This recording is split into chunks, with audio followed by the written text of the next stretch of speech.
Bizneset e zonës së Lungomares në orën 11 e kësaj të premteje ka nisur një protestë paqësore. Përfaqësuesit e biznesit kanë protestuar për shembull që u bëhet fasadave të biznesit për lirimin e hapësirës publike, por edhe për projektin e unifikuar të fasadave të bizneseve. Aksion ky, i cili është trirë edhe ditët e fundit në shëtitore. Në fjalën e tyre për mediat, përfaqësuesit e biznesit përgjat Lungomares tregojnë se po protestojnë kundër një projekti që parashikon fillimisht shembjen e fasadave, lirimin e hapësirave publike, ku gjithashtu më pas është parashikuar edhe unifikim i fasadave të bizneseve. Ata thonë se ky projekt po realizohet pa patur konsultim publik me ta, teksa i dëmton tepër, ku gjithashtu tregojnë se nuk kanë asnjë informacion.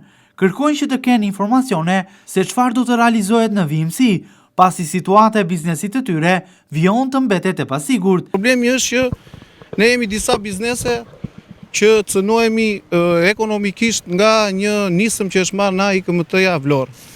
Dhe kemi disa pika. Dhe diskutohet që ka dalë një projekt, por ky projekt nuk është prezantuar dhe nuk është diskutuar me subjektet që cënohen për të lloj gjëje.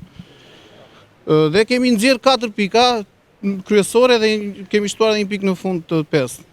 Duam që të kemi sot ose në ditët në vazhdim brenda afatit që na është lënë për prishjen e objekteve, të kemi një takim dhe diskutim për projektin, pasi ne jemi kundër këtij projekti sepse nuk e njohim si projekt.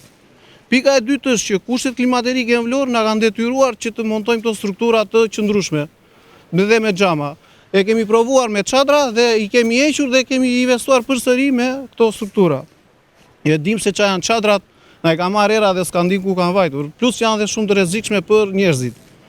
Pika e tretë, jemi dakord që nëse dikush po mund ta ketë tejkaluar atë hapësirën që ka paguar, hajde ta reduktojmë, të bijem në një të përbashkët me bashkinë ose me institucionet e tjera Vlorë, dhe ndërsa prisha totale e këtyre hapësirave të jashtme që ne kemi na detyrojnë që të punojmë vetëm në bear.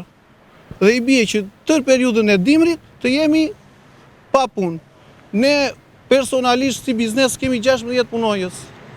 Dhe kjo është cënim i drejt për drejt i shumë familjeve. Si unë janë 100 bizneset të tjerë. Kemi një projekt, nëse ky projekt është ku është, dhe ta shikojmë këtë projekt. Sa kohë do që të realizohet ky projekt? Na duhet dhe kur do bëhet ky projekt?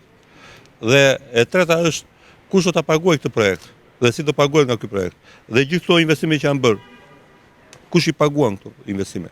Si do na rikthehen? Ndoshta do të ketë në një formulim financiar që do këto na kthehen në bazë të taksave, do ulen taksat për kaq vjet, ose do ngrihen taksat për kaq vjet për të paguar atë që është. Dhe gjejmë një mënyrë si të paguar, se asnjë nga bizneset s'ka lekë që të paguajë të tepërta. Përfaqësuesit e bizneseve thonë se protesta nuk është as pak politike, teksa garantojnë se orari dhe data e saj ishin të përcaktuara më parë. Sipas tyre, kërkojnë vetëm zgjidhjen më të mirë të mundshme për kërkesat që kanë. E para njërë unë kam qenë i deklaruar që jam pozicion jo politik, jam i ardhur nga biznesi dhe kjo s'ka lidhje fare me kashillëk. Kjo është një çështje që ka ditë që është ngritur si shqetësim nga gjithë bizneset, prandaj janë këtu të gjithë bizneset së bashku, sepse është një çështje që siç kemi rënë dakord në Korrik, që duhet na prezantojë dhe duhet të konsultoheshim për projektin e ri, nuk dim, nuk kemi asnjë njohuri për projektin e ri, në një kohë që të gjitha bizneset këtu që janë prezent kanë paguar taksa, kanë paguar lejet në bazë të legjislacionit të Shqipërisë edhe sipas lejeve të lëshuara nga bashkia dhe sot po gjenden para faktit që duhet prishin gjithçka.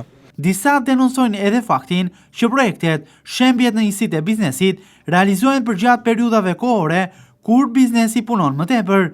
Sipas përfaqësuesve të biznesit, koha që zgjidhet është e papërshtatshme. Unë të paktën me çka më bën me shokët e mi, biznesmen, prishet ndodhin në momente shumë të papërshtatshme para punës. Marë rastin e parë, prishet e në bërë në fund të qershorit. Në Lungomare punohet me kohë shumë të kufizuar për faktin që ajo i ka ngelur pjesës së turizmit. Turizmin e të gjithë e dim kur vjen, kur punohet, sa kohë punohet me turizmin. Pjesa tjetër, kur nuk është turizmi, aty është zonë, mund t'i themi zonë e vdekur në kuptimin e asaj. Nuk mbijeton dot. Më thënë, je në nivel mbijetese, po dhe po e kap edhe atë nivel e mbijetesës. Ndodhi, prishja e parë ka ndodhur në fund të qershorit. Ne prisim Korrik Gush që u penalizuam me atë. tani ndodh në fund të nëndorit. Ne presim 10-15 ditë të janarit të kompensojmë diçka që të paguajmë taksat, paguajmë punëtorët, po arritëm gjithmonë. Një prej kërkesave themelore të bizneseve të Lungomares është që të kenë një konsultim publik mbi projektin që do të realizohet në këtë zonë, për të cilin kërkojnë të japin edhe ata mendimet e tyre se si mund të bëhet më mirë në varësi të tipologjisë, por edhe kërkesave të vetë biznesit.